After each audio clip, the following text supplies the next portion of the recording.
recuerdan que, por ejemplo, el miércoles decíamos, ¿no? La iglesia no la hace un lugar, no la hace eh, un edificio, la hacemos los que integramos, los que venimos, ¿no? Los que nos reunimos. Nos reunimos con el único propósito de conocer más de Dios, de edificarnos unos a otros.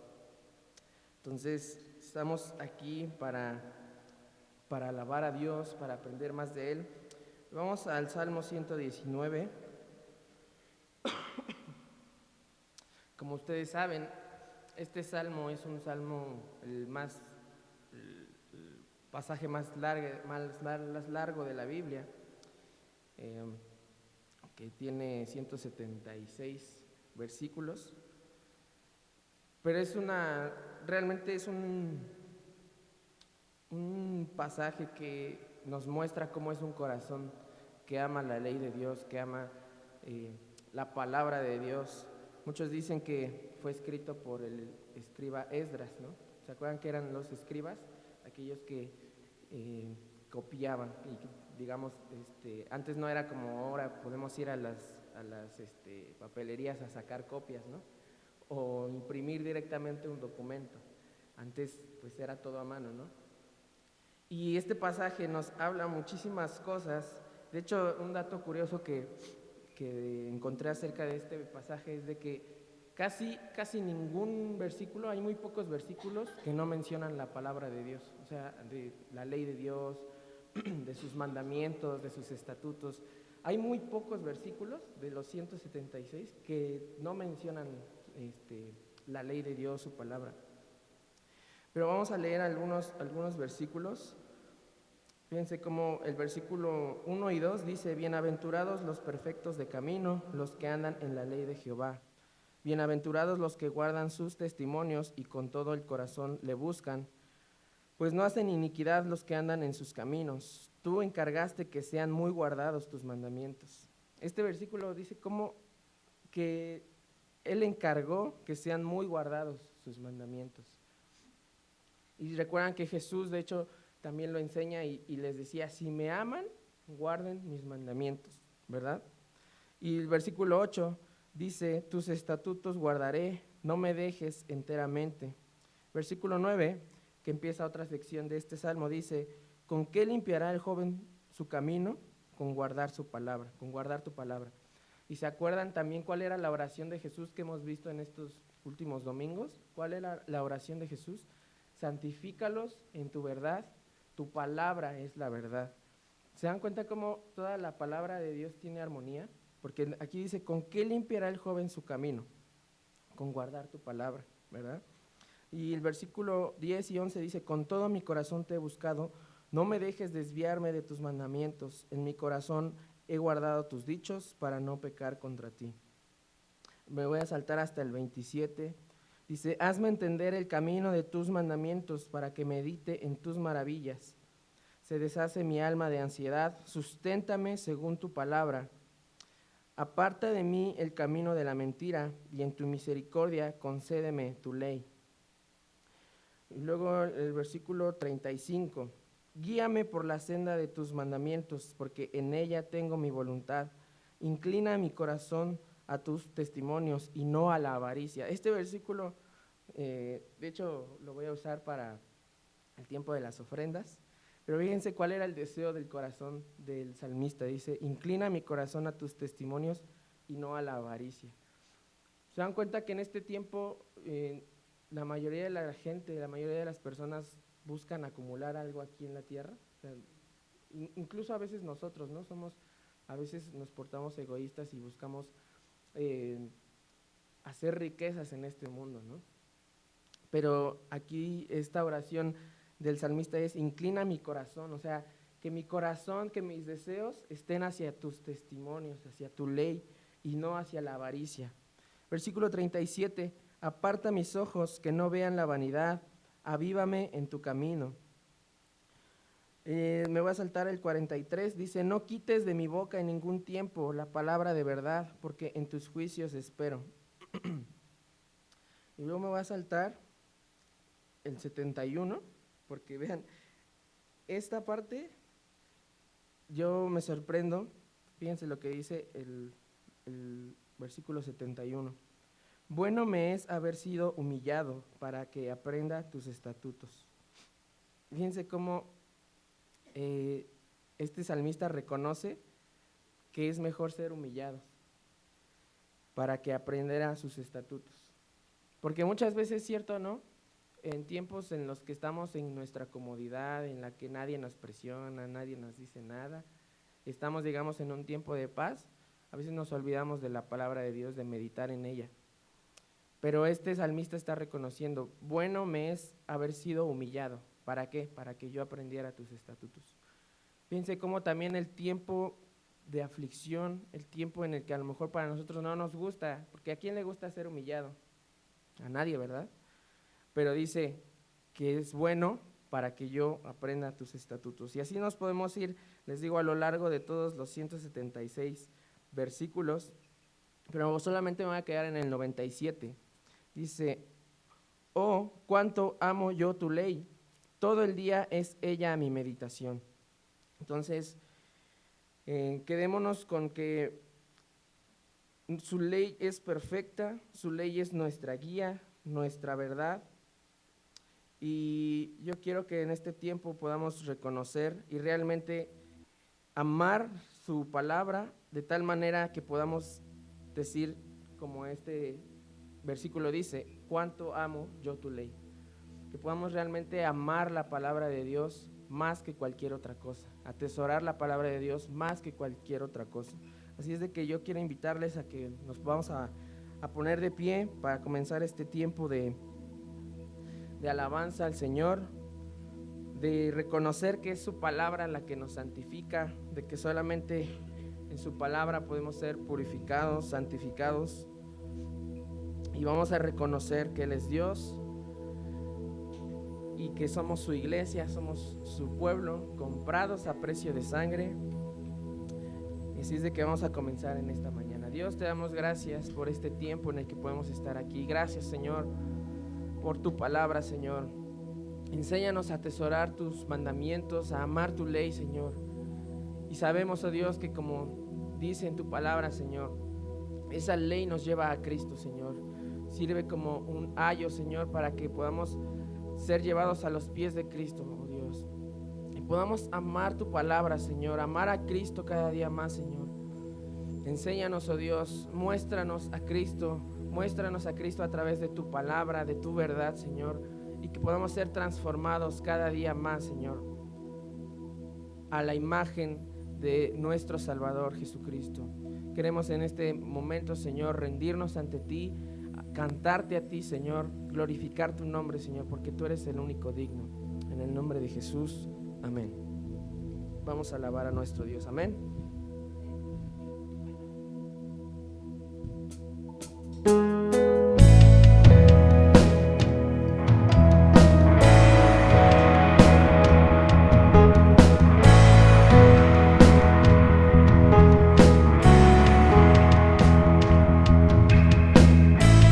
Necesitamos conocerte más, buscamos agradarte, santifícanos en tu verdad, tu palabra es la verdad, perfecta y eterna es, y toda suficiente, alumbra nuestro caminar, tu palabra es la verdad. Dile, enséñanos a obedecer tu voz, renueva nuestra mente y corazón para vivir en tus propósitos, por tu palabra, oh Dios.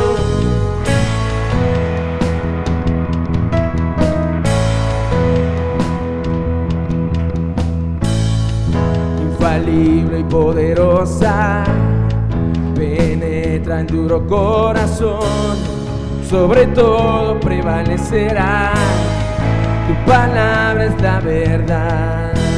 Dile, enséñanos a obedecer tu voz, renueva nuestra mente y corazón, para vivir en tus propósitos, por tu palabra, oh Dios, y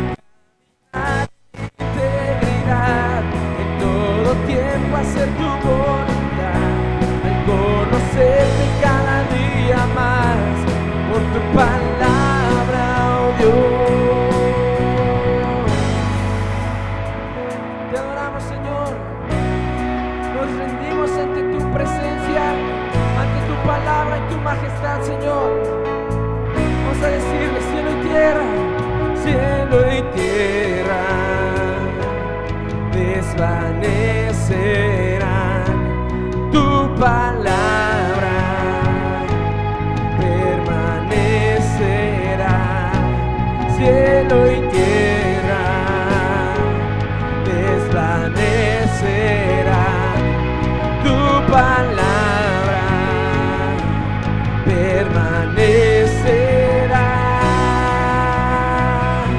Enséñanos a obedecer tu voz, renueva nuestra mente y corazón para vivir en tus propósitos, por tu palabra, oh Dios, caminar en integridad y en todo tiempo hacer tu voluntad, al conocerte cada día más, por tu palabra, oh Dios.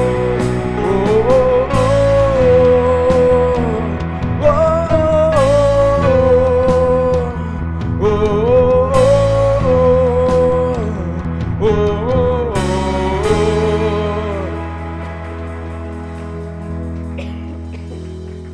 Te adoramos, Señor, y reconocemos, oh Dios, que en ti, Señor, tenemos la verdad absoluta, Señor.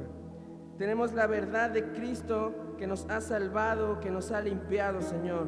Por eso queremos atesorar tu palabra, Señor, de tal manera que no haya nada en este mundo que nos deslumbre más y que podamos encontrar en ti, Señor, en tu palabra, esa luz, oh Dios, que es Jesucristo, que alumbra nuestro caminar, que es lámpara a nuestros pies, Señor, y lumbrera a nuestro camino. Te adoramos, Señor, y cantamos a ti con gozo, en el nombre de Jesús. Amén. Vamos a cantarle a nuestro Dios, alegrarnos, porque nos ha dado vida eterna. Encontramos esperanza en su palabra.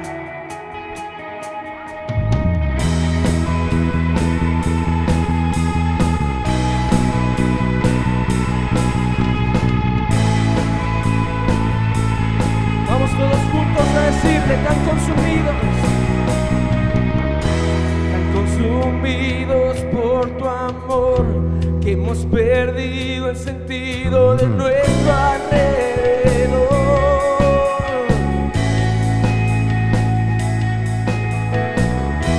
Ya nada nos puede deslumbrar, nada en este mundo se te puede comparar. Nadie como tú, nadie como tú, nadie como tú, dile nadie, nadie como tú, nadie como tú. Jesús, eres nuestra herencia, más que suficiente, nuestro Redentor y Rey. Jesús, muestra tus caminos y andaremos en tu luz, a la luz de tu verdad.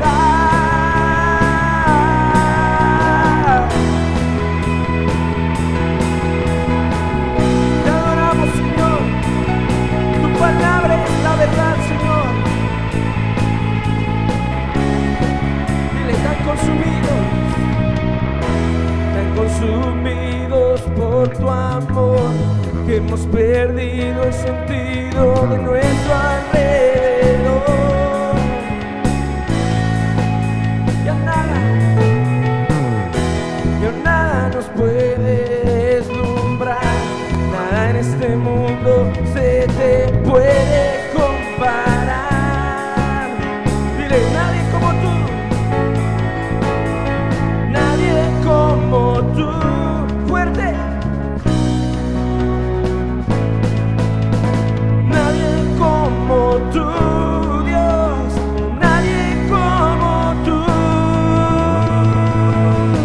Jesús,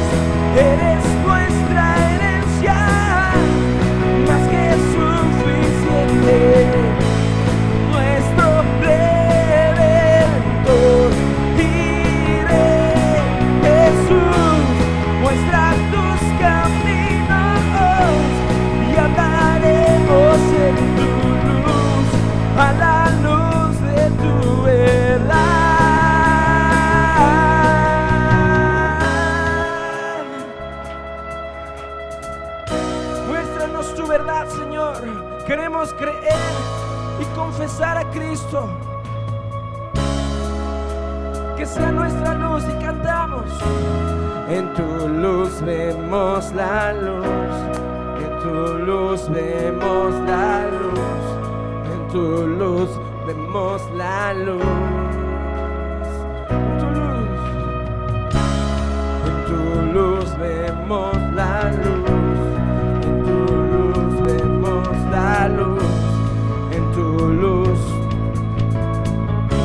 Una vez más cantamos fuerte: en tu luz. En tu luz vemos la luz, en tu luz, en tu luz vemos la luz.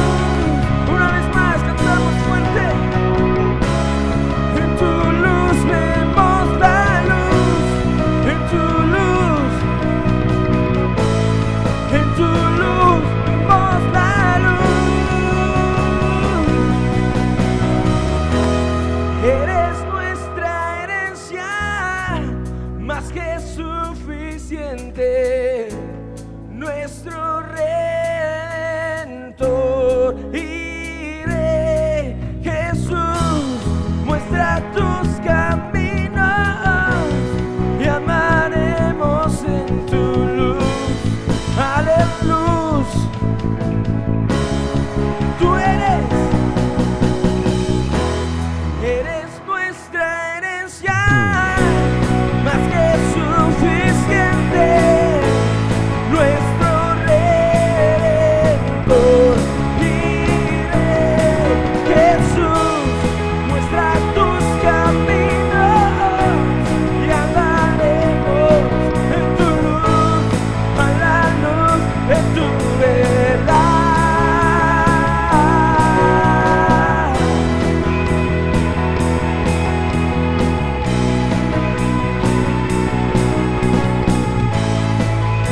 Cantamos a Él.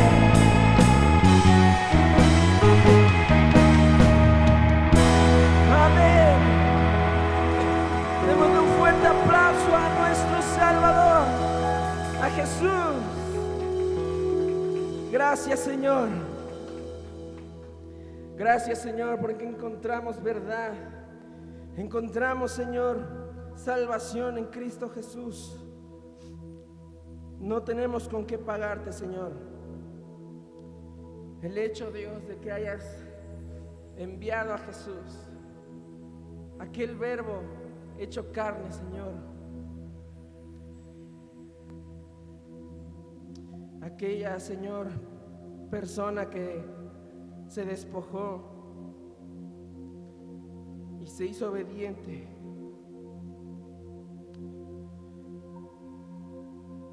Jesús es la luz del mundo.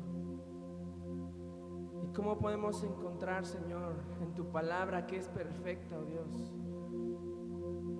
Tú dices que lámpara es a nuestros pies tu palabra y lumbrera a nuestro camino. Y Jesucristo hablaba de sí mismo, que Él es la luz. Por eso, Dios, cantamos que en tu luz vemos la luz del Evangelio, la luz que resplandece en nuestros corazones. Por eso queremos que nos muestres a Cristo, Señor, que nos muestres tu verdad, que nos muestres, Señor, a Cristo en nuestras vidas, oh Dios. Que podamos realmente, Señor, encontrar en tu palabra a Cristo verdaderamente, Señor. Te adoramos a ti, Señor. Te adoramos y te bendecimos.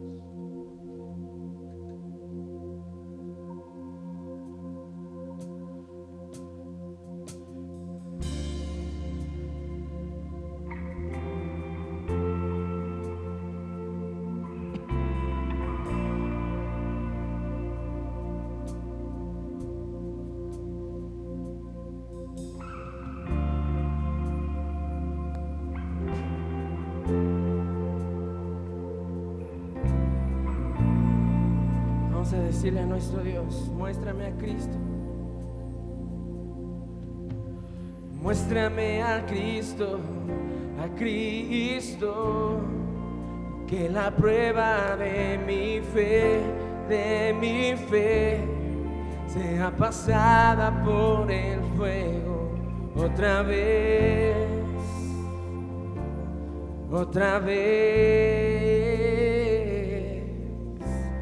Muéstrame a Cristo, y que la prueba de mi fe, sea pasada por el fuego otra vez.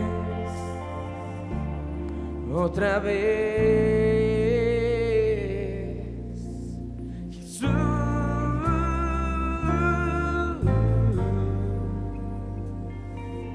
y una vez más, Jesús.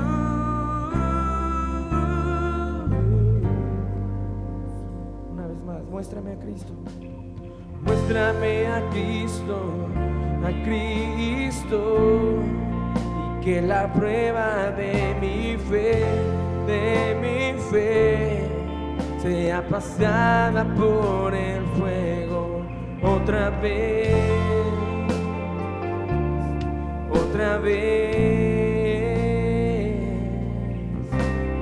Muéstrame a Cristo, y que la prueba de mi fe, sea pasada por el fuego otra vez. Dile otra vez, Jesús.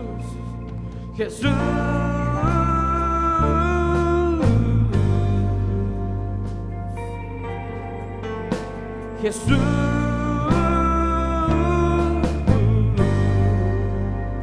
dile mis ojos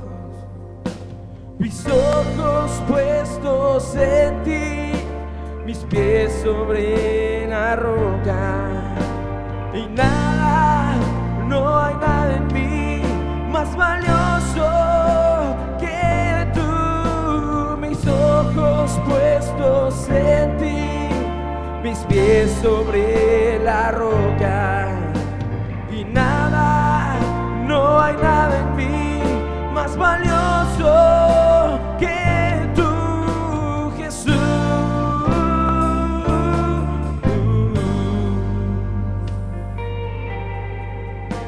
Jesús,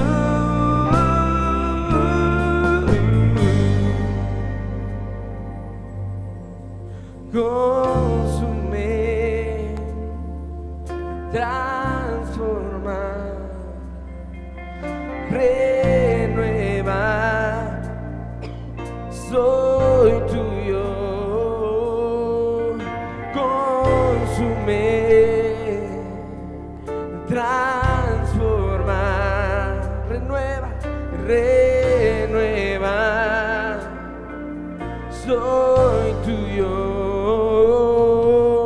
Consume, transforma, renueva, Señor, renueva, soy tuyo. Consume, transforma,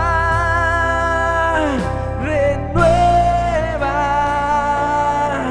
soy tuyo. Una vez más, consume,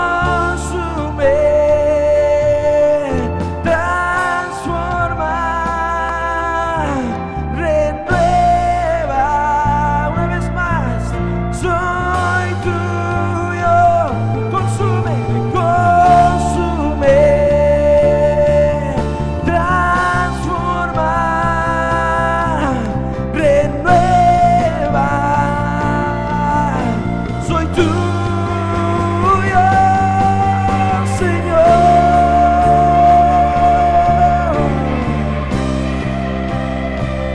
Renuévanos, Señor, renuévanos con tu palabra.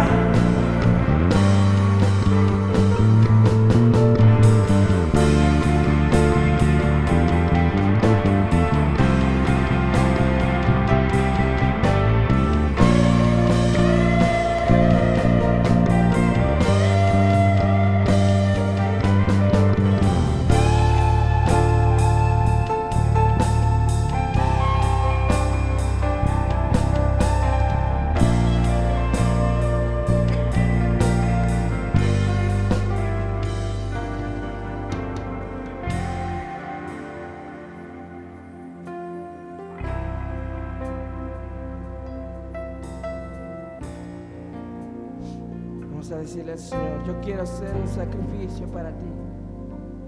Yo quiero ser un sacrificio agradable para ti. Yo quiero ser un sacrificio agradable para ti. Yo quiero ser un sacrificio agradable para ti. Yo quiero ser un sacrificio agradable para ti, Jesús.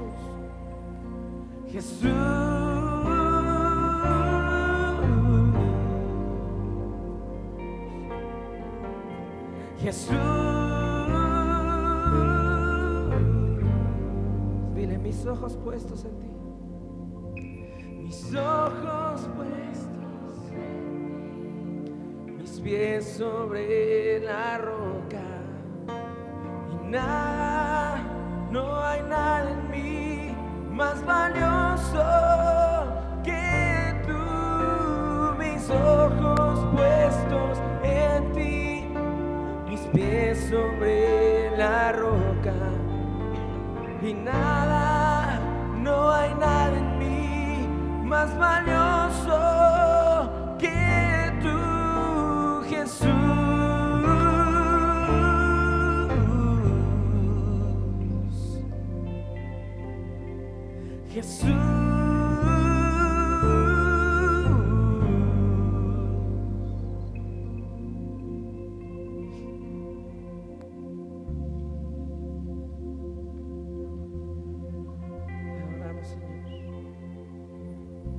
Podemos cantar de tus maravillas, Señor. Podemos cantar de aquel que nos amó, que se entregó, de aquel que es la luz, de aquel verbo que se hizo carne, Señor. Susténtanos, Señor, conforme a tu palabra, Señor. Sosténme y seré salvo, Señor, y me regocijaré en tus estatutos. Te adoramos, Señor.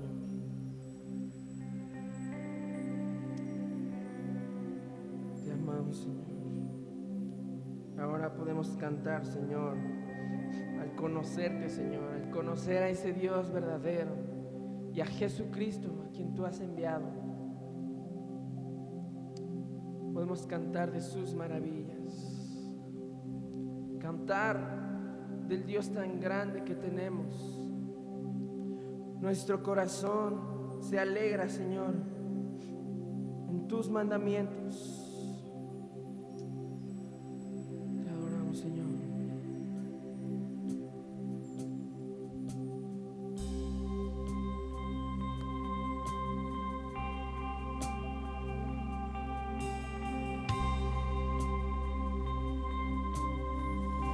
Cantarle el esplendor de un rey, el esplendor de un rey, vestido en majestad. La tierra alegre está, la tierra alegre está, cubierta está de luz. Venció la oscuridad y tiembla su voz, y tiembla su voz. Dile: cuán grande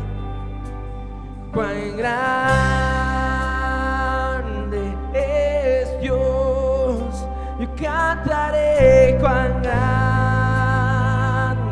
es Dios, todos lo verán. Cuán grande es Dios.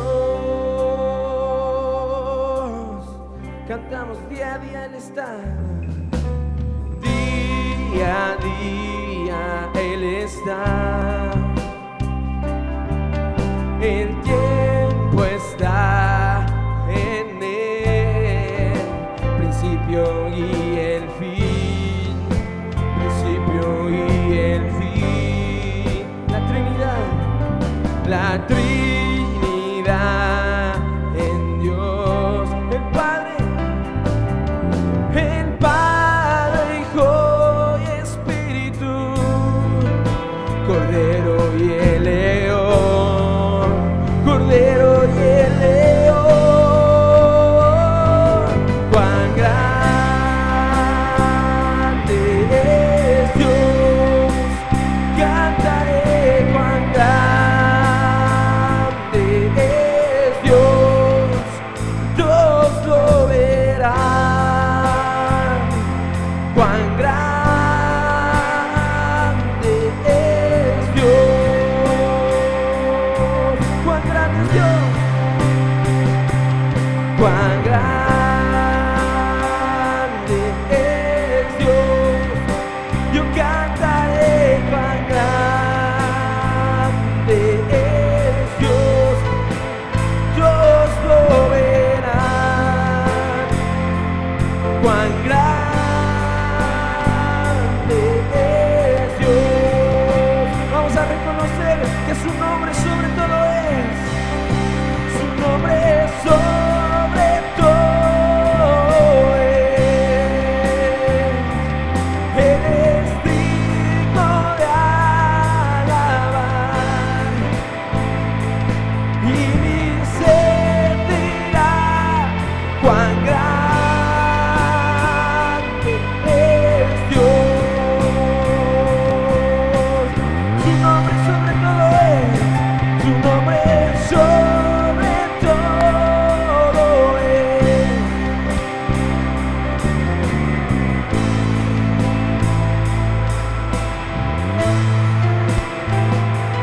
Y mi ser dirá cuán grande es Dios. Mi corazón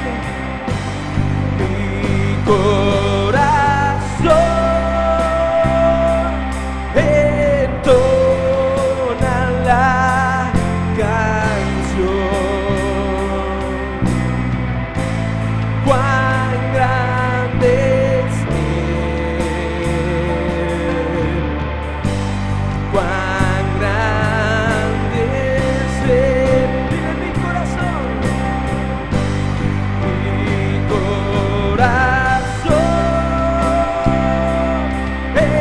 entona la canción. Cuán grande es Él, cuán grande es Él. Con nuestras voces, mi corazón, mi corazón entona la. Cuán grande es Él, cuán grande es Él, cuán grande es Él. Mi corazón, mi corazón entona la canción. Cuán grande es Él, cuán grande es Él. Démosle un fuerte aplauso a nuestro Salvador.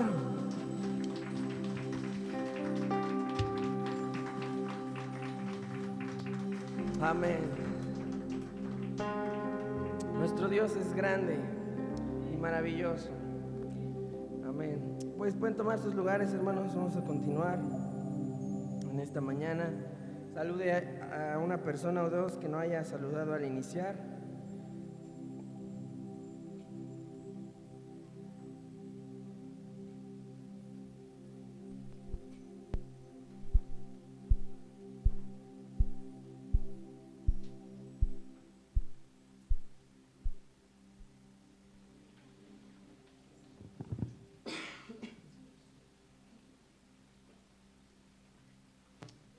Amén.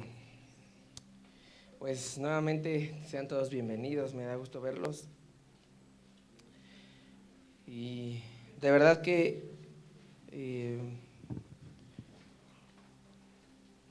estaba meditando en este salmo. De hecho, me lo quiero aprender, porque de verdad que es un salmo que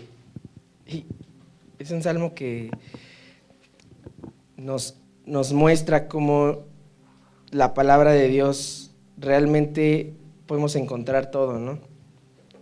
Podemos encontrar esperanza, podemos encontrar riqueza absoluta en su palabra. Por ejemplo, vamos al Salmo 119 nuevamente y vamos a ver el 17 y 18. Y sé que muchas veces solemos decir, ¿no? Que delante de Dios a lo mejor no tenemos palabras. Y yo sé que no somos como la Iglesia Católica, que hacemos vanas repeticiones, que tenemos ya, digamos, un bosquejo de cómo es nuestra oración. Pero fíjense lo que dice el 17 y el 18, dice: haz bien a tu siervo, que viva y guarde tu palabra. 18, abre mis ojos y miraré las maravillas de tu ley. Y ahorita estábamos cantando, ¿no? O sea, por ejemplo, cantamos primero, muéstrame a Cristo y cuán grande es Dios, ¿no? Y este versículo 18 dice, abre mis ojos y miraré las maravillas de tu ley.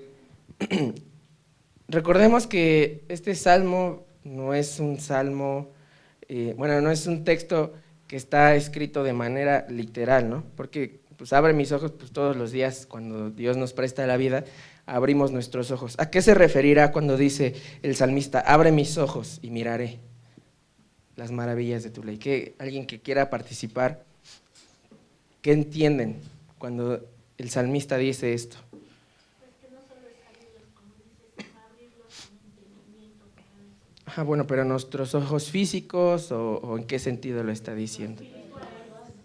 Puede ser. ¿Qué otra cosa consideran ustedes? Abre mis ojos, vean, vamos a leerlo nuevamente, dice, abre mis ojos y miraré las maravillas de tu ley. ¿Qué entienden? Nuestro entendimiento, ¿verdad? Yo realmente creo que nos hace falta mucho entender.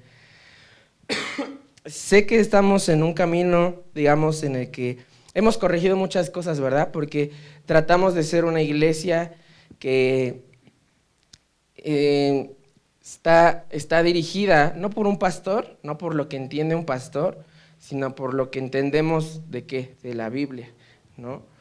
Y muchas veces hemos leído la Biblia, hemos leído pasajes que realmente los leemos y los sabemos incluso, pero no sabemos qué es lo que realmente quiere decir el pasaje, a veces no lo entendemos.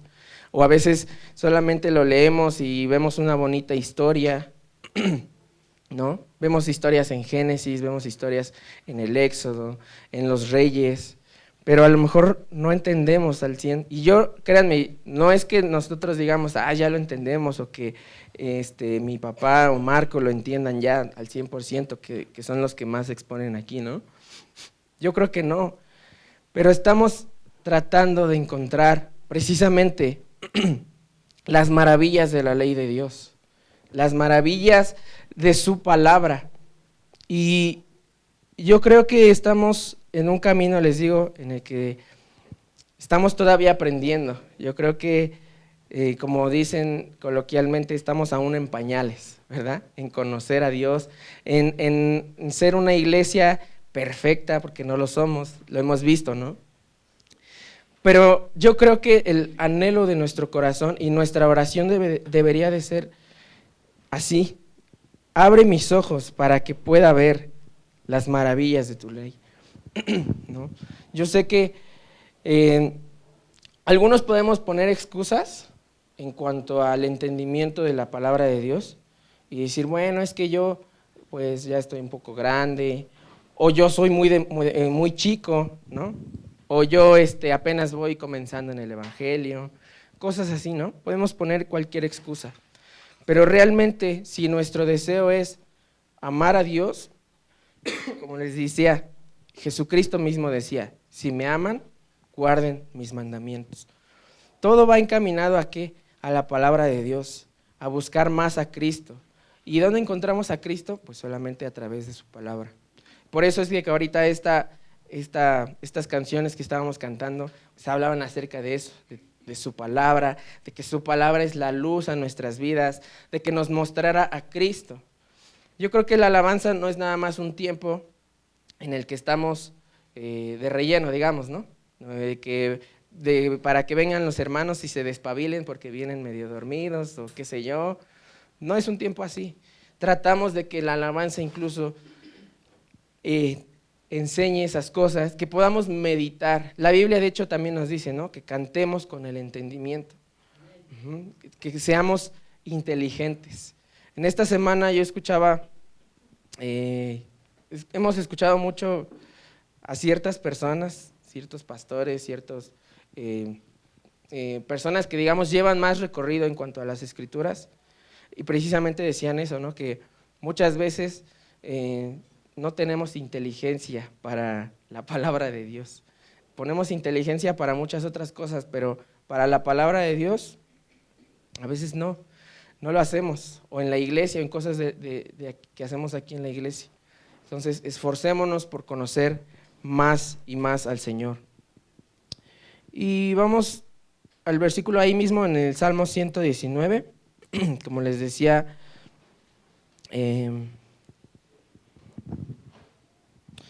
quiero usar un versículo. ¿Se acuerdan que leímos varios? Fíjense, vamos el 35 y vamos a leer hasta el 37. Bueno, desde el 34. Dice, dame entendimiento y guardaré tu ley y la cumpliré de todo corazón. ¿Se dan cuenta cómo nuevamente habla acerca del entendimiento? O sea, habla acerca de nuestra inteligencia y dice, y guardaré tu ley y la cumpliré de todo corazón. ¿Se dan cuenta cómo? Y lo hemos dicho aquí, no se trata nada más de un conocimiento intelectual, de algo que memorizamos. Dice, ¿para qué? Dice, y guardaré tu ley y la cumpliré de todo corazón. Guíame por la senda de tus mandamientos, porque en ella tengo mi voluntad. Inclina mi corazón a tus testimonios y no a la avaricia. Aparta mis ojos que no vean la vanidad. Avívame en tu camino. Realmente, yo creo que muchas veces somos todavía, como les decía al iniciar, a veces somos egoístas, ¿no? Porque acumulamos muchas cosas o pensamos solamente en nosotros mismos. Y somos ávaros muchas veces, ¿verdad? Hay orgullo en nuestro corazón. Hay tantas cosas que necesitamos ser cambiados, ¿verdad? Como me recuerda siempre esa canción de Marcos Witt, ¿no? Renuévame, Señor Jesús. Y el coro, porque todo lo que hay dentro de mi corazón necesita más de ti. Realmente necesitamos ser renovados a la luz de la palabra de Dios. Y cada día, en cada aspecto de nuestra vida, necesitamos ser transformados a la imagen de Cristo. Y precisamente esto nos dice, dame entendimiento, ¿para qué? Para guardar tu ley y cumplirla. En cada cosa que hacemos, guardemos su ley, guardemos sus mandamientos, conozcamos más a Jesús y honrémosle con todo nuestro corazón. Y el versículo 36, inclina mi corazón a tus testimonios y no a la avaricia. Que realmente nuestro corazón esté inclinado a las cosas de Dios, a los estatutos de Dios, a los testimonios, a los mandamientos de Dios, y no a la avaricia, no a lo terrenal, sino realmente que podamos ser libres de la avaricia y despojarnos de todo lo que no le agrada al Señor. Vamos a orar en este tiempo y en lo que ustedes disponen su ofrenda, yo voy a hacer una oración y vamos a pedirle al Señor que nos ayude, ¿verdad?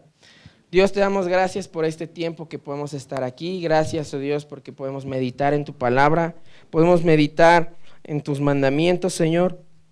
Yo te pido, oh Dios, que nos ayudes, que nos guíes, Señor, en tu verdad. En cada lugar en el que estemos, Señor, podamos demostrar que somos hijos tuyos, que queremos conocerte a ti cada día más, Señor. Y como decía este salmo, Señor, inclina nuestro corazón a tus testimonios y no a la avaricia, Señor. Que podamos ser generosos, Señor, al dar a la iglesia, a la obra tuya, Señor, al dar a nuestros hermanos incluso, Señor, y que podamos ser prosperados conforme a tu voluntad, Señor, no conforme a nuestra avaricia, no conforme a lo que nosotros deseamos ser prosperados, oh Dios, sino conforme a tu voluntad. No solamente en el aspecto económico, sino en cualquier aspecto, Señor, queremos ser prosperados. En el nombre de Jesús te lo pedimos. Amén. Pues pueden pasar a depositar sus ofrendas.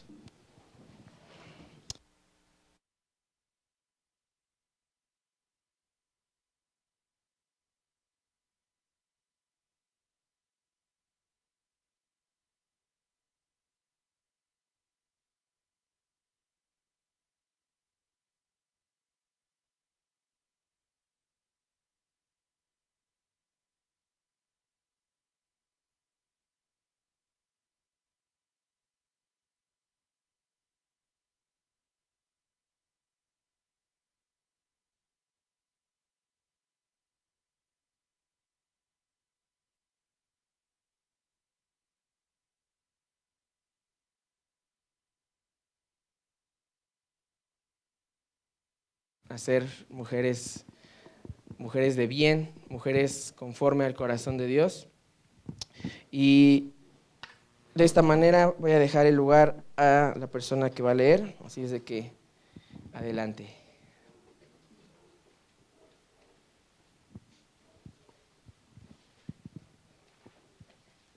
Buenos días, hermanos. ¿Me acompañan a Proverbios 9?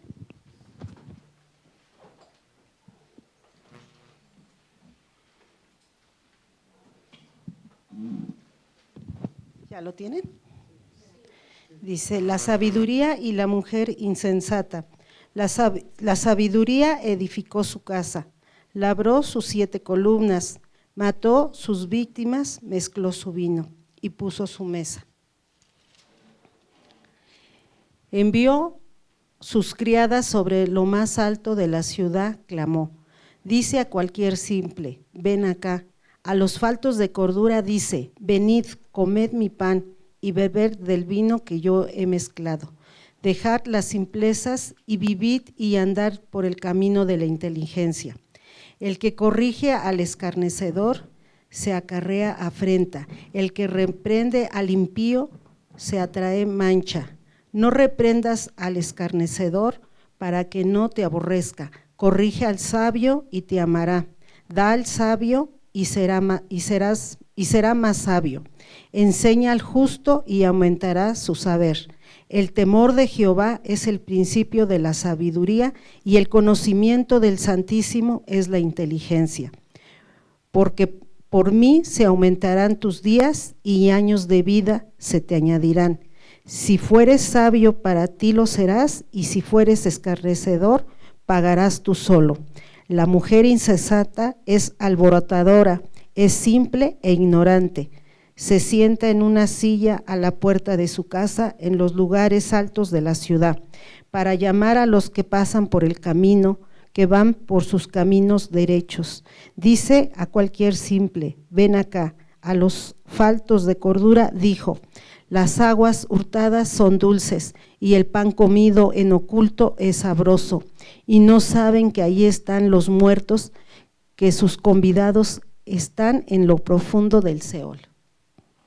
Dejamos el lugar al quien va a impartir la palabra.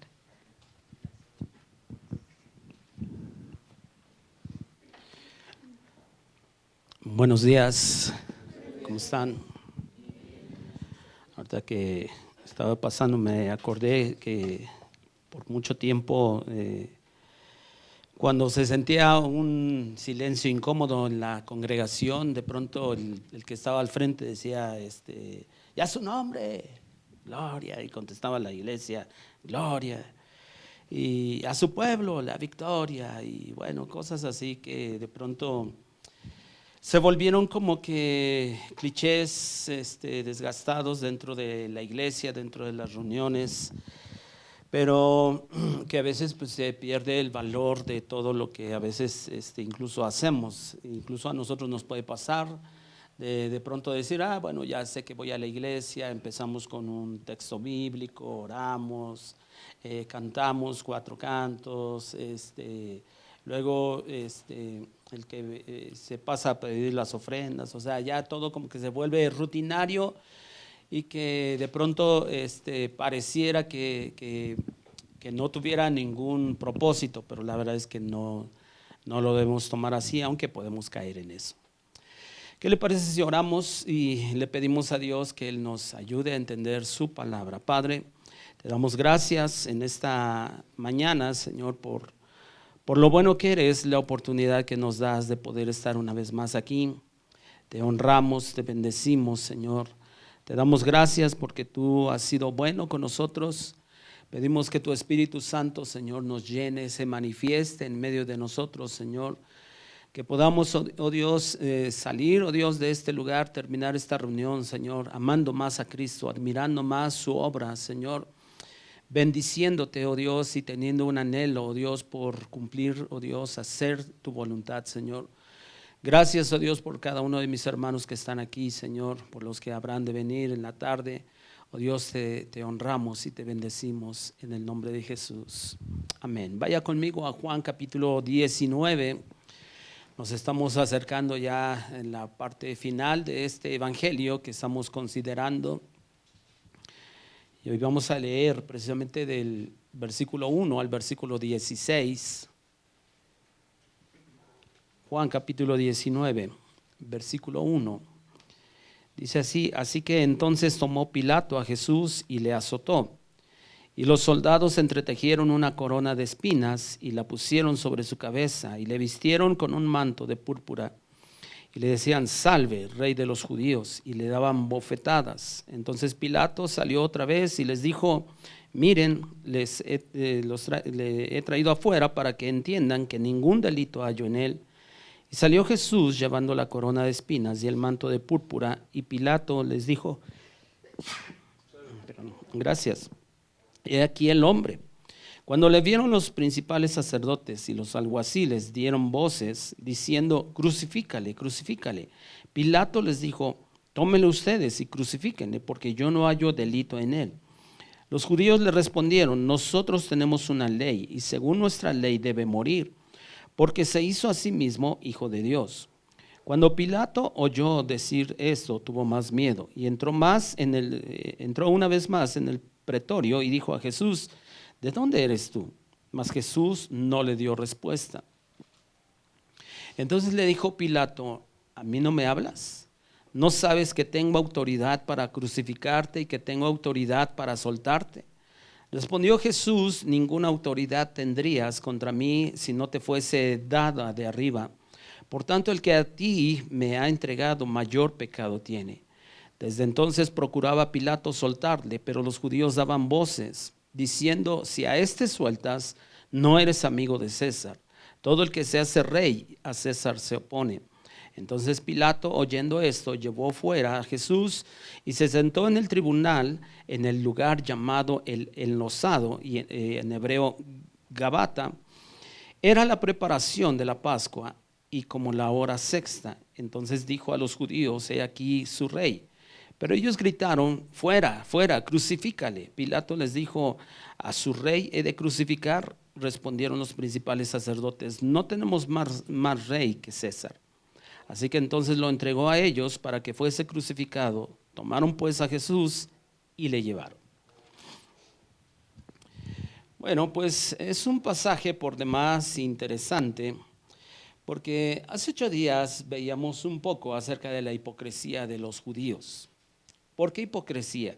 ¿Se acuerdan que los judíos no querían entrar al pretorio, que era un patio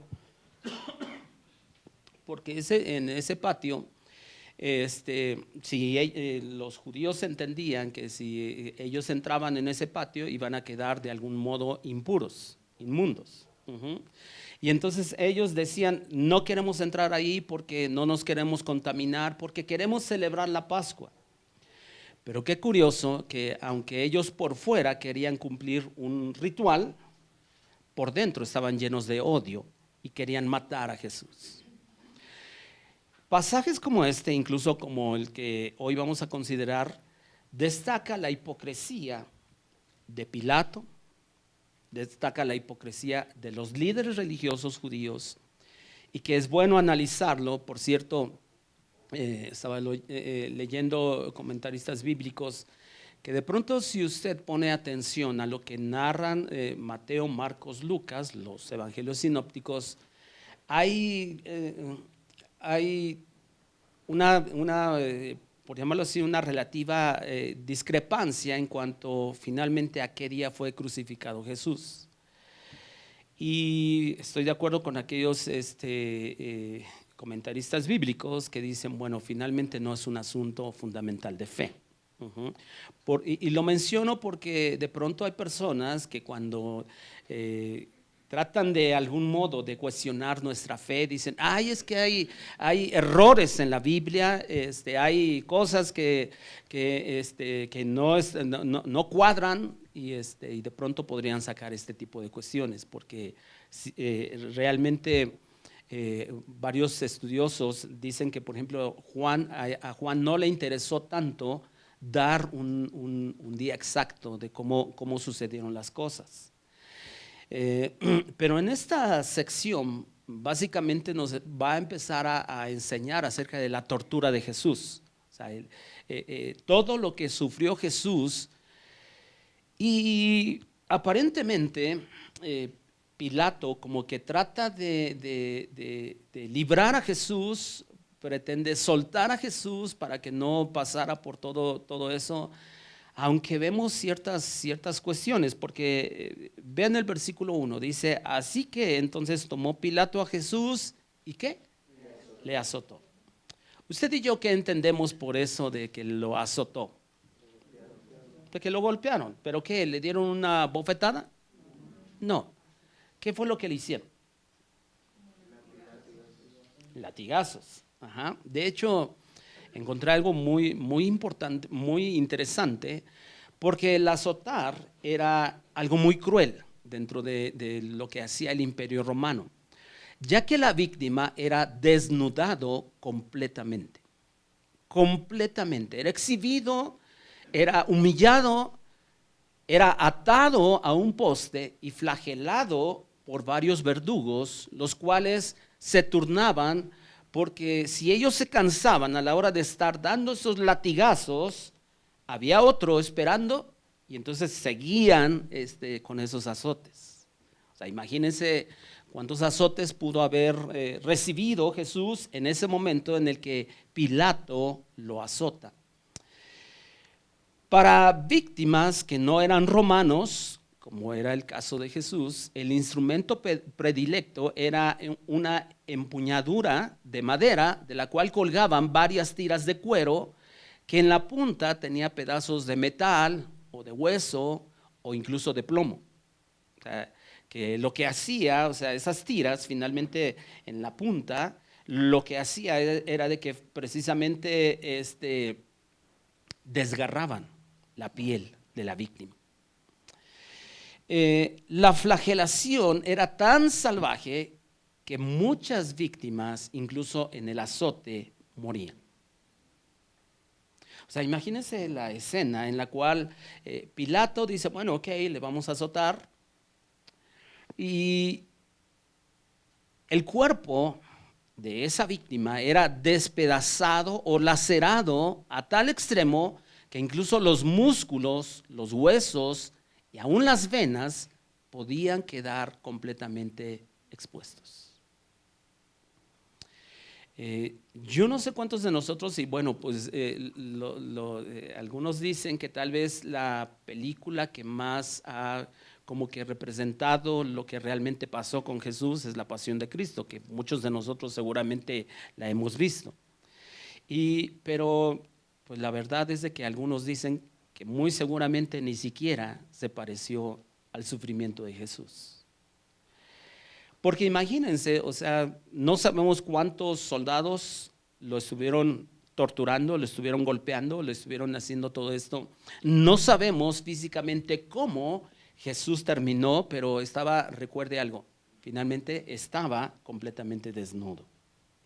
Cuando a ti de pronto te golpean, pero tienes ropa, esa ropa te protege aunque sea un poco, ¿no? Pero aquí estaba él completamente exhibido, públicamente humillado, avergonzado.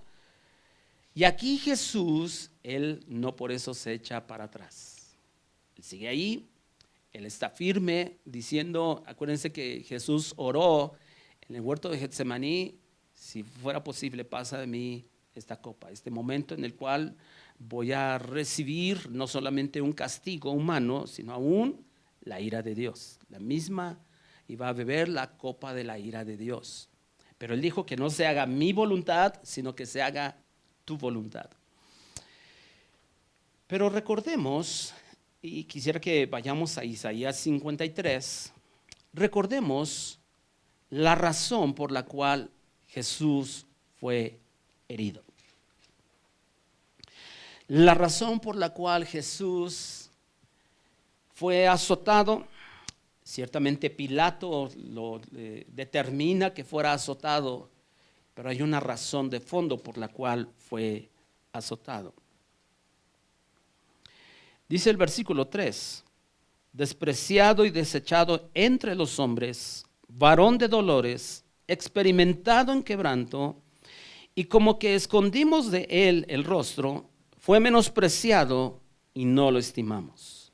Ciertamente él llevó nuestras enfermedades y sufrió nuestros dolores, y nosotros le tuvimos por azotado, por herido de Dios y abatido, mas él fue herido por nuestras rebeliones, molido por nuestros pecados. El castigo de nuestra paz fue sobre él, y por su llaga fuimos nosotros curados. Esa es la razón por la cual Jesús soportó todo ese castigo, todos esos golpes, todas esas burlas. Porque regresemos ahí a Juan, capítulo 19. Eso nunca se nos debe olvidar por la razón por la cual Jesús fue castigado de esa manera. Porque dice el versículo 2 que los soldados entretejieron una corona ¿de qué? De espinas, y la pusieron sobre su cabeza y le vistieron con un manto de púrpura y le decían: salve, rey de los judíos, y le daban bofetadas. Y cuando nosotros vemos todo esto que narra Juan, incluso que narran los otros evangelios, la escena es por demás dramática. O sea, imagínense estos soldados romanos. Ellos hicieron una corona de espinas. ¿Ustedes creen que le pusieron esa corona de espinas con mucho cuidado a Jesús? No, seguramente no. ¿Ustedes creen que eran espinitas que medio picaban? No. ¿Qué planta, qué hierba o qué árbol de pronto tiene las espinas como más pronunciadas? El tejocote es muy pronunciada la espina, ¿no? La rosa, sí, puede ser. Incluso probablemente los que hemos tenido árboles o rosas, de pronto uno se quiere estirar y de pronto ya te lastimas y estás de pronto con la molestia, ¿no? Después. Nosotros, yo no sé cuántos de nosotros podemos imaginarnos ¿cómo ha de haber sido toda esta tortura hacia Jesús? Pero no solamente era el dolor físico, no solamente eran las burlas, porque lo que dice este versículo 3, cómo es de que esos soldados romanos todavía dice que le hacían como incluso una ¿cómo se le llama así?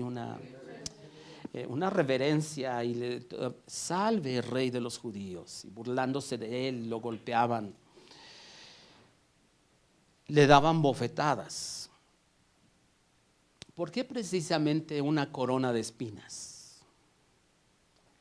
Un comentarista bíblico dice que muy seguramente tiene que ver, ¿se acuerda que finalmente qué fue lo que pasó cuando cayó Adán y Eva? ¿Qué fue la maldición que Dios pronunció hacia la tierra? Espinas y cardos producirán.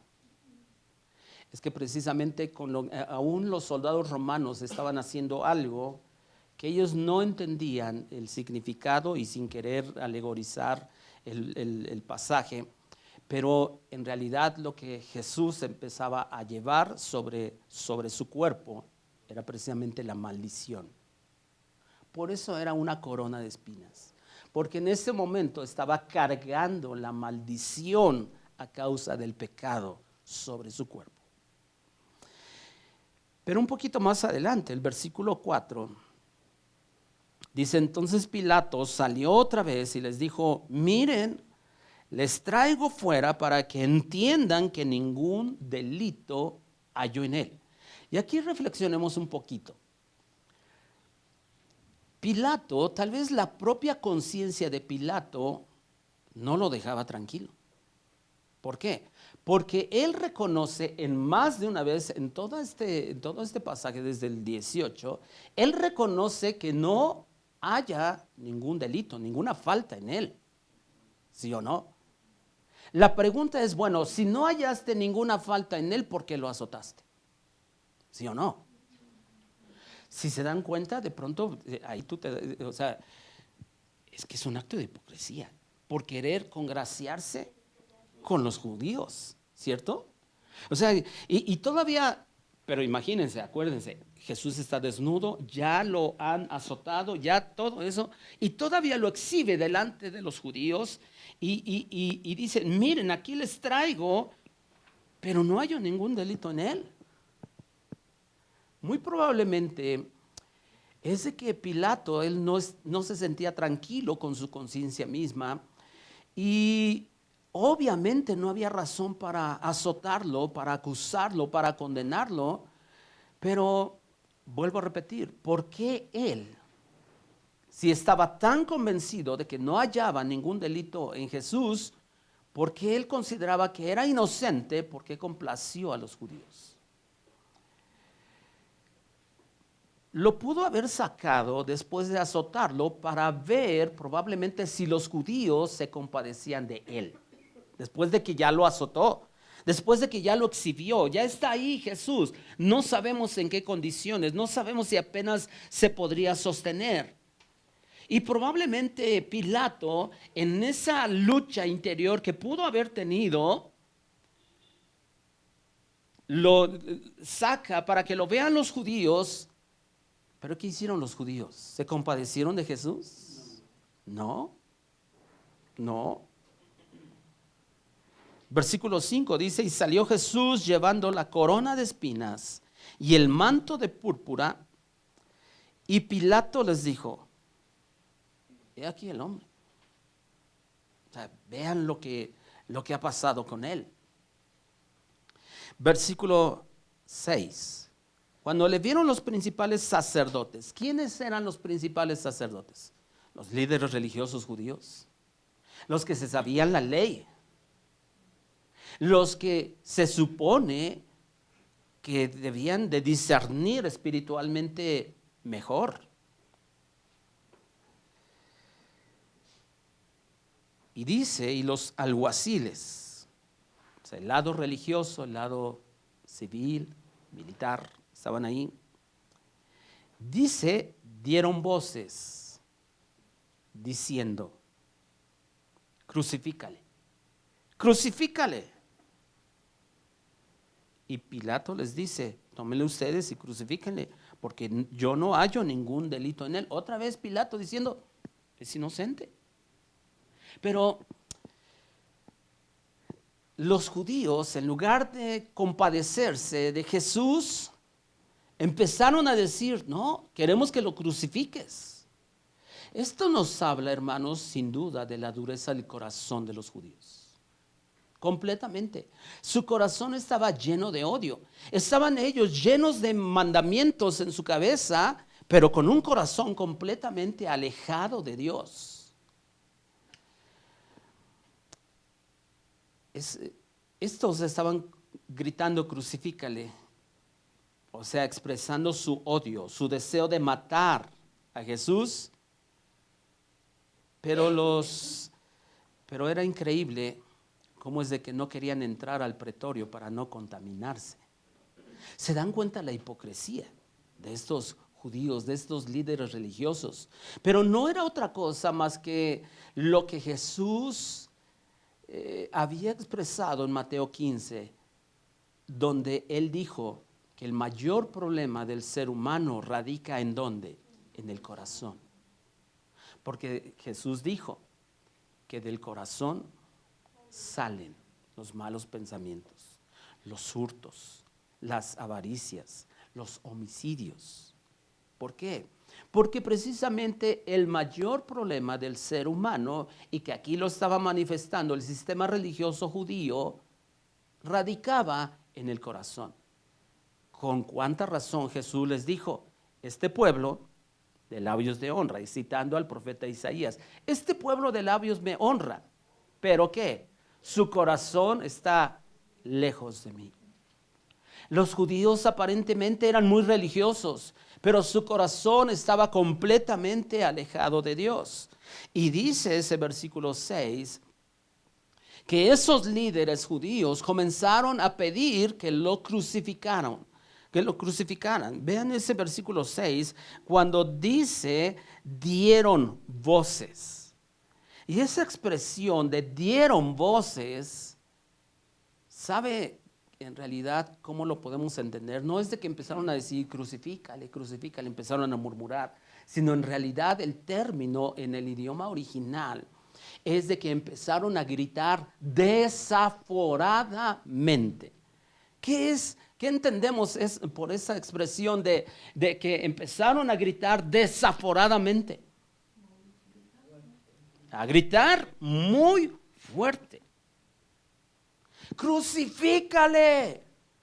Y todos empezaron a una voz a gritar, crucifícale, crucifícale. Y Pilato dice, pero yo no hallo ningún delito en él. Yo no lo hallo. Porque el corazón de estos líderes religiosos estaba completamente llenos de odio hacia Jesús. ¿Sabe por qué? Porque recordemos cómo Jesús los confrontaba a esos religiosos. Vez tras vez. ¿Se acuerdan que, por ejemplo, Mateo 23 es toda una reprimenda de Jesús hacia esos líderes religiosos? ¿No acaso les dijo, no recuerdo si en esa ocasión o en otra, les dice a la gente, todo lo que les digan los fariseos, háganlo, pero no hagan conforme a sus obras? Todo lo que les digan está bien, todo lo que les enseñan está bien, solo que no sean como ellos. Jesús los confrontaba y eso obviamente que no les agradaba a esos líderes religiosos. De hecho, si nosotros meditamos un poquito, Jesús fue muy tierno en su trato hacia las personas. ¿Se acuerdan, por ejemplo, con ese leproso que se acercó? ¿Qué era lo que tenían que hacer los leprosos cuando se acercaban a las personas? Gritar desde lejos, inmundo. ¿Y qué era lo que hacían los demás? Se apartaban, ¿no? Pero cuando se acercó ese leproso hacia Jesús, Jesús no se fue. Jesús manifestó su compasión hacia ese leproso. ¿Qué fue lo que, Jesús al ver, incluso Mateo 9 dice que al ver las multitudes tuvo compasión de ellos? Vemos a Jesús como su trato hacia las personas fue tierno, pero hacia los líderes religiosos fue muy duro y muy crítico. Fue muy puntual en lo que él les decía. Incluso les decía, ustedes diezman hasta lo más pequeño, la semilla más pequeña. ¿Pero qué? Se han olvidado de lo más importante, la fe, la misericordia. Y entonces obviamente cada vez que Jesús los confrontaba, estaban ahí esos fariseos llenándose de odio y empezaron a tramar cómo podemos acabar con Jesús.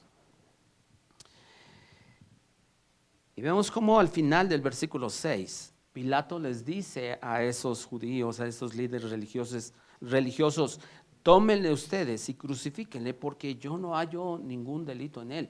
Prácticamente Pilato, él está convencido, yo no hallo ningún delito, les echa la bolita a los judíos para que ellos lo sentenciaran. O sea, Pilato ni siquiera tenía el valor. Sí tenía la autoridad, pero no tenía el valor.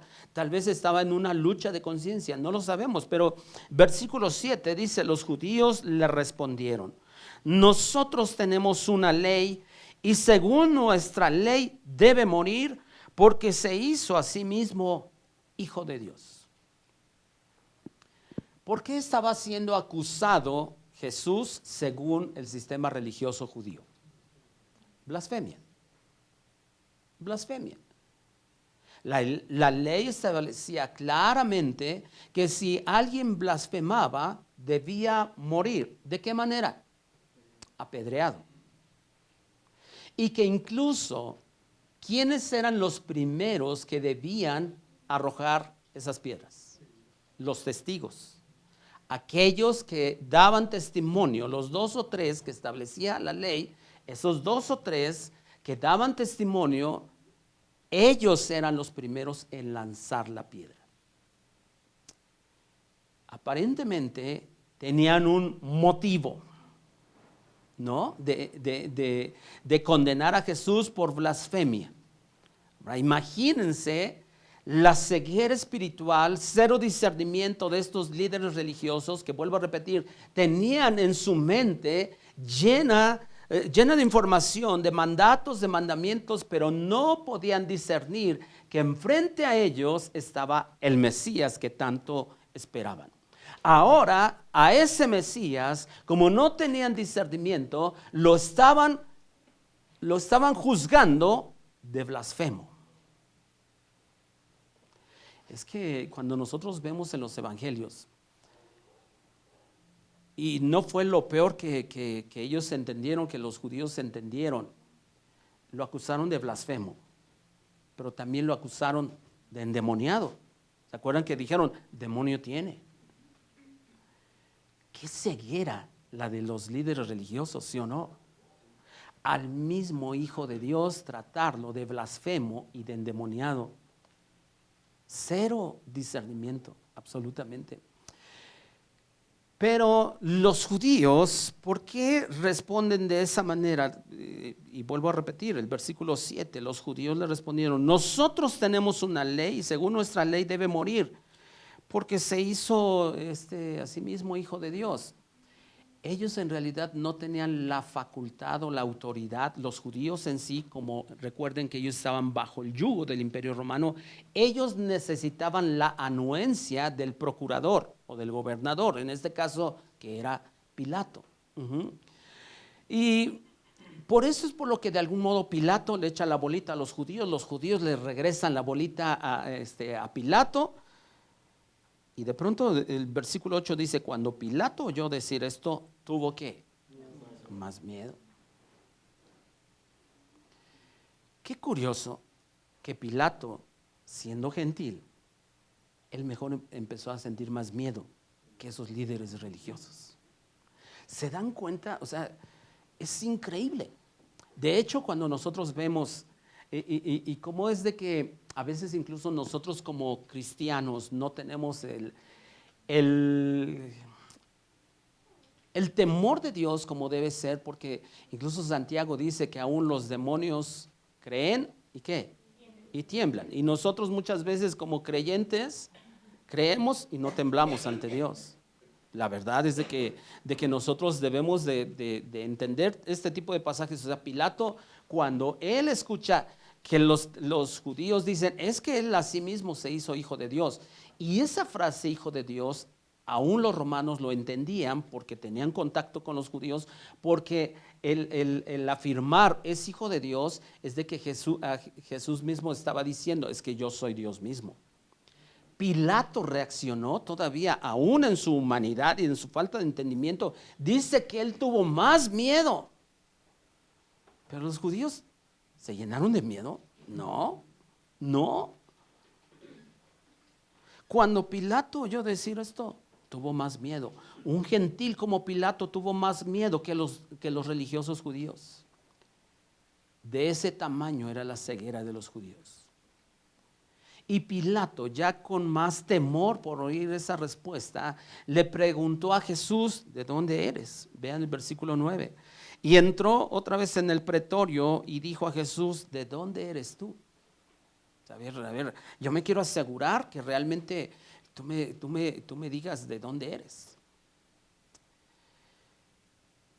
A lo mejor Pilato en ese momento está pensando, ¿y qué tal si es Dios? Por eso pregunta, ¿de dónde eres? Y a lo mejor se llenó más de miedo porque le pregunta, ¿de dónde eres? Porque ya te mandé a azotar. Dense cuenta. ¿Qué tal si Pilato en ese momento le dijo, ¿de dónde eres? Porque si de verdad eres Dios, yo ya te mandé a azotar. ¿Qué tal si tienes un deseo de venganza contra mí? Pilato está en eso. Versículo 9, y entró otra vez en el pretorio y le dice, ¿de dónde eres tú? Mas Jesús, ¿qué? No le dio respuesta. Entonces le dijo Pilato, ¿a mí no me hablas? Ya como que aquí cambió el Pilato de tener miedo a de pronto decir, acuérdate que yo soy aquí el mero petatero, ¿verdad? Y dice, no sabes, y vean aquí, ya de pronto la jactancia de este hombre. No sabes que tengo autoridad para crucificarte y que tengo autoridad para soltarte. Y el versículo 11, ahora, humanamente Pilato sí tenía la autoridad, ¿sí o no? Humanamente, sí. Pero Jesús le responde de una manera extraordinaria. Versículo 11. Respondió Jesús, ninguna autoridad tendrías contra mí, ¿qué? Si no te fuese dado de arriba. En otras palabras, si Dios no te lo permitiera. Si mi Padre no te lo permitiera. Y luego dice, por tanto, el que a ti me ha entregado, mayor pecado tiene. ¿A quién se refería Jesús con respecto a eso de que al que a ti me ha entregado, mayor pecado tiene? ¿A los judíos? ¿A Caifás? ¿A Judas? ¿A quién?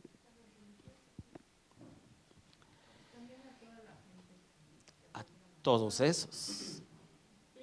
Porque estaban los judíos, los principales sacerdotes, los alguaciles. Es más, Caifás ya lo había juzgado, ¿cierto? O sea, los líderes religiosos, la crema innata de la religión, ahora venían con la autoridad civil, militar.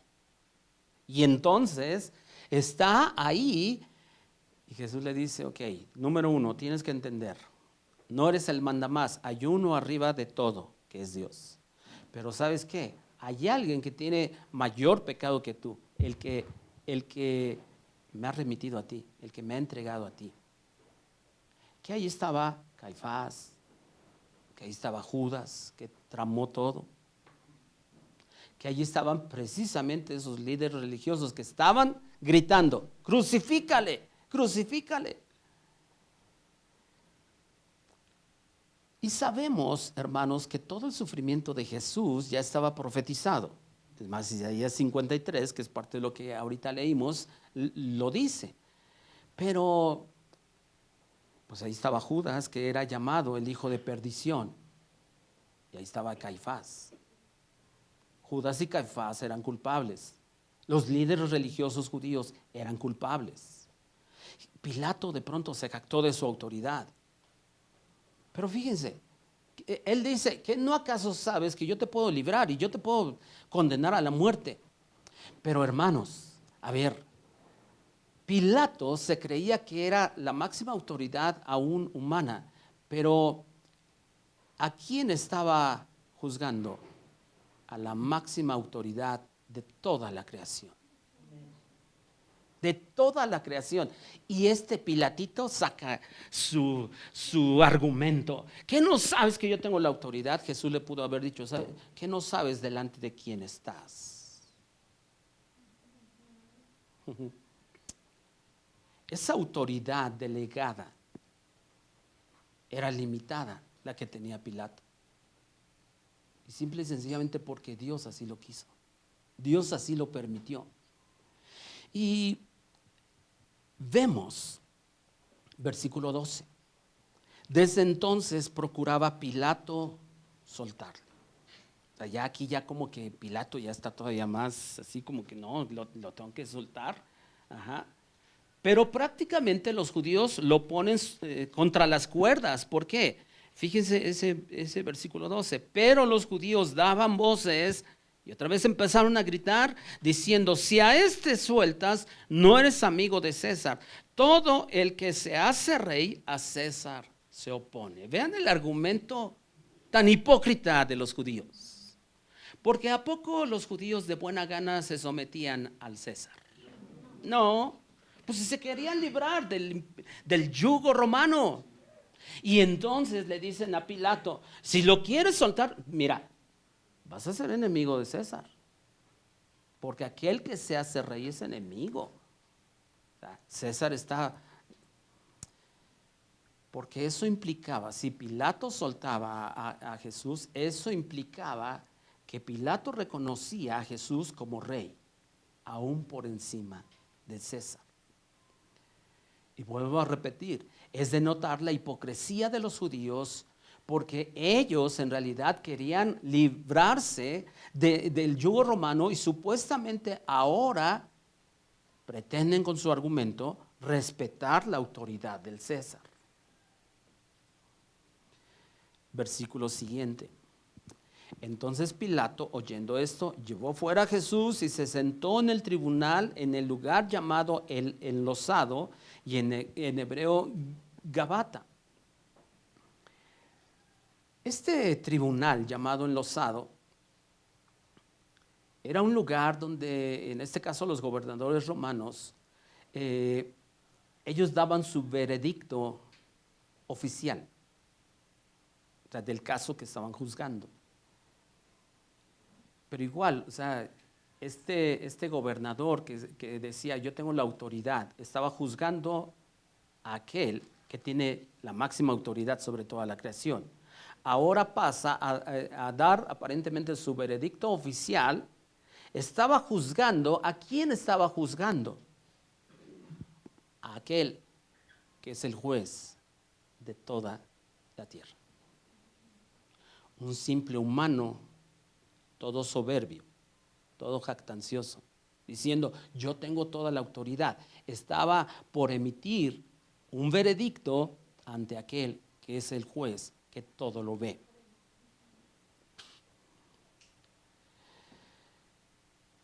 Estaba esperando en ese momento el juez de toda la tierra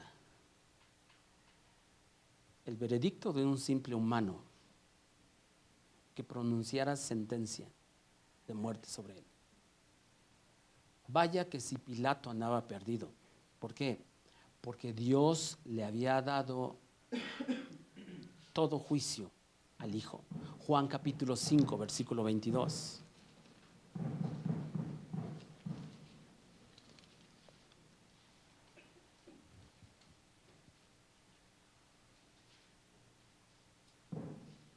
Es más, desde el versículo 21, porque es importante leer esto. Dice, porque como el Padre levanta a los muertos y les da vida, o sea, Él es el que tiene potestad sobre vida y muerte. Así también el Hijo a los que quiere da vida, porque el Padre a nadie juzga, sino que todo el juicio dio ¿a quién? Al Hijo. Entonces un simple soberbio humano estaba por dictar juicio a aquel que tenía el derecho, la autoridad de juzgar cualquier cosa. En realidad Pilato estaba ante el rey de toda la creación y el juez de todas las cosas, condenándolo, a punto de condenarlo. Regresemos ahí a Juan, capítulo 19. Versículo 14, era la preparación de la Pascua y como la hora sexta, entonces dijo a los judíos, he aquí su rey. Y vean la reacción, versículo 15, pero ellos gritaron, fuera, fuera, crucifícale. Pilato les dijo, a su rey he de crucificar, y otra vez vean la respuesta hipócrita de los judíos. Respondieron los principales sacerdotes, no tenemos más rey que César. Ay, qué ciudadanos tan ejemplares los judíos. Si hay algo que nosotros vemos de los judíos a lo largo incluso de la historia bíblica, incluyendo obviamente el Antiguo Testamento, es su infidelidad a Dios, es su hipocresía a Dios. Salmo 78 es uno de los salmos, no lo busquen, pero es uno de los salmos que denuncia más la infidelidad de ese pueblo. Y estaban aquí juzgando y queriendo matar al Mesías. En realidad, hermanos, sabemos que los soldados romanos fueron los que crucificaron a Jesús, ¿cierto?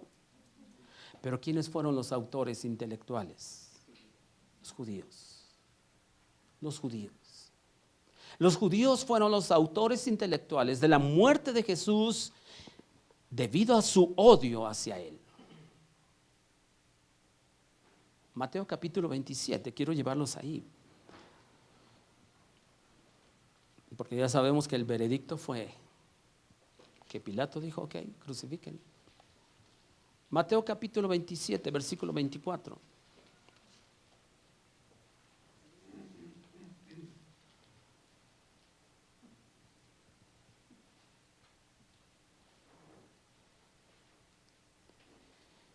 De hecho, vamos a leer desde el 17. La historia, obviamente, cuando lo vemos también en la perspectiva de lo que cuentan los otros evangelios, es extraordinaria. Dice el versículo 17, reunidos pues ellos, les dijo a Pilato, ¿a quién quieren que les suelte? ¿A Barrabás o a Jesús llamado el Cristo?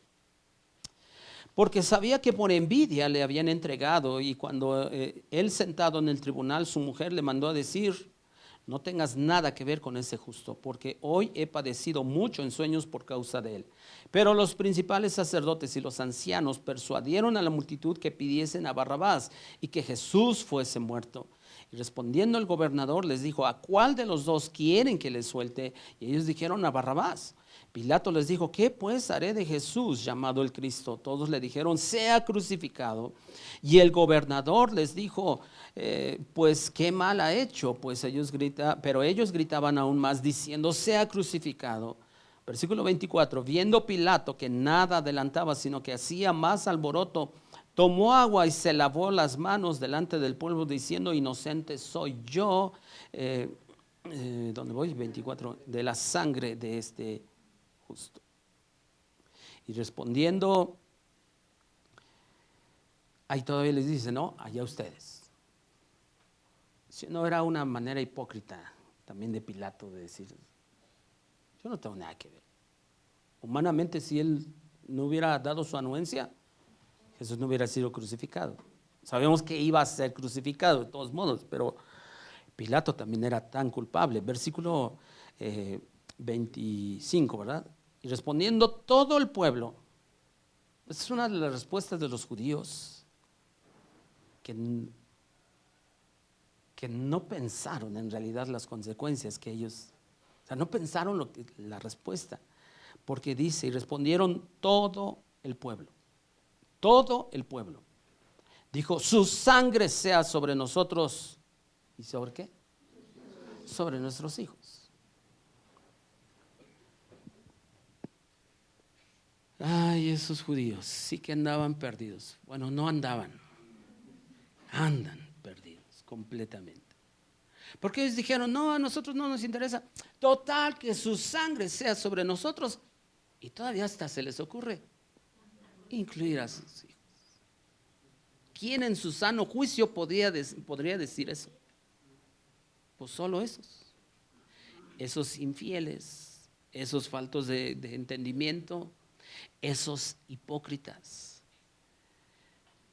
Ahora, hermanos, quiero cerrar la enseñanza porque finalmente, ¿qué nos enseña todo esto? Ya vimos los detalles, el pasaje está, vuelvo a repetir, lleno de dramatismo, lleno de cosas. Pero ¿qué es lo que nos enseña todo esto? Bueno, número uno, que Jesús fue condenado a muerte injustamente. Injustamente. ¿Pero para qué?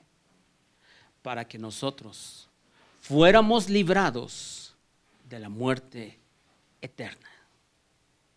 Él fue condenado injustamente a una muerte, pero nosotros, por medio de ese acto injusto, fuimos librados de la muerte eterna. No por nuestra justicia, sino por la justicia de Él. Yo no sé si a usted lo hace reflexionar, pero a mí sí. Porque ¿cómo es posible? El hecho de pensar, créanme, cada vez que yo leo este tipo de pasajes y uno investiga de pronto cómo pudo haber sido esa tortura hacia Jesús, a mí me conmueve completamente. Y yo digo, es que Él me libró de la muerte eterna. Pero ¿qué otra cosa aprendemos? También este pasaje nos enseña sobre la paciencia y misericordia de Jesús aún hacia aquellos que lo golpearon, aún hacia aquel que lo condenó de una manera injusta. Cuando le preguntó, ¿de dónde eres? Dice que Jesús no respondió. Cuando lo abofeteaban, cuando le pusieron la corona de espinas y que aún le hacían esa reverencia diciendo, salve Rey de los judíos, Jesús no abrió su boca absolutamente, demostrando su compasión y misericordia hacia aquellos que lo estaban condenando, hacia aquellos que lo habían azotado. Pero esto nos enseña algo más. ¿Cómo reaccionamos cuando alguien nos acusa falsamente? ¿Cuál es nuestra reacción? Porque muchos de nosotros reaccionamos de una manera equivocada. Pero Jesús nos está dando un ejemplo. Cuando te acusen falsamente, cállate, cállate. Y hermanos, yo no sé cuántos de nosotros debemos de reconocer que de pronto eso cuesta trabajo. Callarnos, sobre todo cuando te han acusado falsamente. Pero debemos recordar algo, que dice la palabra de Dios, que cuando nosotros somos de algún modo vituperados, si alguien ha mentido, y nosotros hemos estado en una situación en la cual nos están acusando falsamente, sin bases, sin fundamentos, dice la Biblia que nosotros somos bienaventurados. Y cada vez que de pronto alguien nos maldice, nosotros tenemos que bendecir, que bendecir. También podemos notar la tremenda hipocresía de los judíos, que cumplían con los rituales, pero estaban llenos de rencor y deseos de matar. Bien dijo el Señor en Mateo 23 que esos judíos eran como sepulcros blanqueados. ¿Se acuerdan? ¿Por qué Jesús hace alusión a esos sepulcros blanqueados? Y que de hecho el texto dice que eran sepulcros blanqueados, que por fuera se veían bien, pero por dentro estaban llenos de huesos de muertos. Pero no solamente de eso, Jesús dijo, y de toda inmundicia. ¿Saben qué, hermanos? De pronto nosotros nos podemos parecer a esos judíos hipócritas, que por fuera podemos dar una apariencia, podemos cumplir ciertos rituales, pero por dentro estamos llenos de inmundicia, estamos llenos de odio hacia las personas, no soportamos a personas. Eso nos debe de hacer meditar. Pero este pasaje también nos lleva a apreciar más el sufrimiento de Jesús para que nosotros pudiéramos ser salvos. Cuando nosotros vemos en Isaías 53, si no lo busquen, pero dice Isaías 53 que Él cargó en su cuerpo, o Él pagó en su cuerpo nuestras rebeliones, nuestras iniquidades. En el idioma original, en hebreo, el sentido es que Él fue aplastado por nuestras transgresiones. O sea, no se nos olvide que todo lo que padeció Jesús es por culpa, por causa de nosotros. Dice que por su llaga hemos sido nosotros, ¿qué? Curados. Y casi siempre se hace alusión a que tenemos derecho a la sanidad por su llaga. Pero les voy a decir algo. Su llaga, específicamente en el idioma original,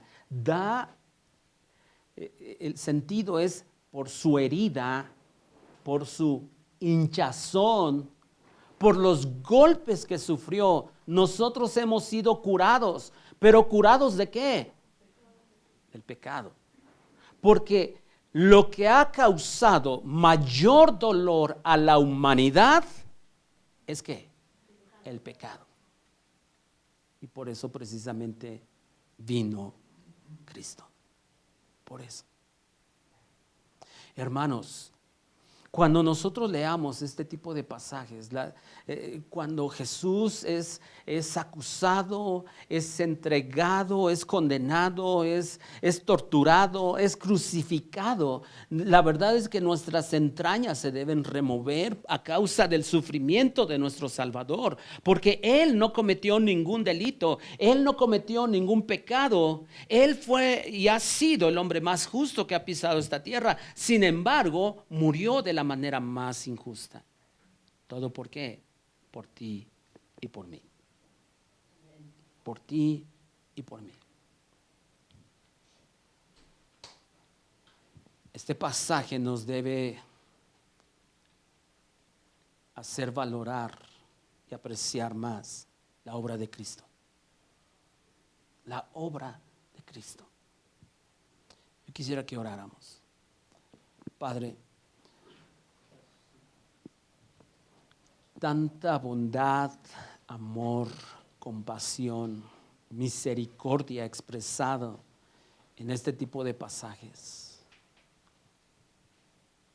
¿Cómo es de que aquellos que recibieron sanidades, cómo es de que aquellos que recibieron tantas cosas, que fueron alimentados, que fueron liberados, cómo es de que muchos de esos líderes religiosos que escucharon los mensajes de Jesús, que vieron todo lo que Jesús hizo, cómo es de que gritaban, crucifícale, crucifícale, cómo es de que Jesús no reaccionó de una manera equivocada? ¿Cuánto nos enseña este tipo de pasajes, Señor? Cuánto amor hacia nosotros y aún hacia todos esos hipócritas e infieles. Que nosotros, por más que juzguemos, incluso tal vez duramente a todos ellos, nosotros muchas veces no somos tan diferentes a todos ellos. Porque podemos poner una apariencia, podemos presentarnos en una reunión con una cara de bondad, pero nuestro corazón está completamente alejado de Dios. ¿Cuántos de nosotros podemos levantar las manos delante de todos, aparentar que somos espirituales, cuando no soportamos a nuestros hermanos? ¿Cuántos de nosotros podemos llevar una vida religiosa, Y en realidad nuestro corazón está completamente alejado de Dios. ¿Cómo decir que amamos a Dios y odiamos a nuestro hermano que vemos? Perdona, oh Dios, nuestra hipocresía. Perdona, oh Dios, nuestra infidelidad. Permítenos, oh Dios, realmente apreciar y valorar más todo lo que sufrió Jesús por causa de nosotros. Él fue molido por nuestros pecados. Él fue torturado por nuestras rebeliones, por mis rebeliones. Pero por su llaga hemos sido nosotros curados de la mayor enfermedad, del mayor mal, del mayor dolor que ha causado a la humanidad, que es el pecado. Gracias, Dios, por tu palabra. Gracias, Espíritu Santo, por hacernos reflexionar en la obra de Jesús. Que cada día, oh Dios, estemos centrados más y más, oh Dios, en apreciar a Cristo y su obra. Gracias, amado Dios. Te damos a ti la honra y la gloria en el nombre de Jesús. Amén. Amén. ¿Algún anuncio? Nada más recordarles el próximo viernes, la reunión, sí es este viernes, ¿verdad? La reunión de mujeres, 6:30. Ya saben, pueden traer algo para compartir y que me dejen aunque sea un cachito de pan.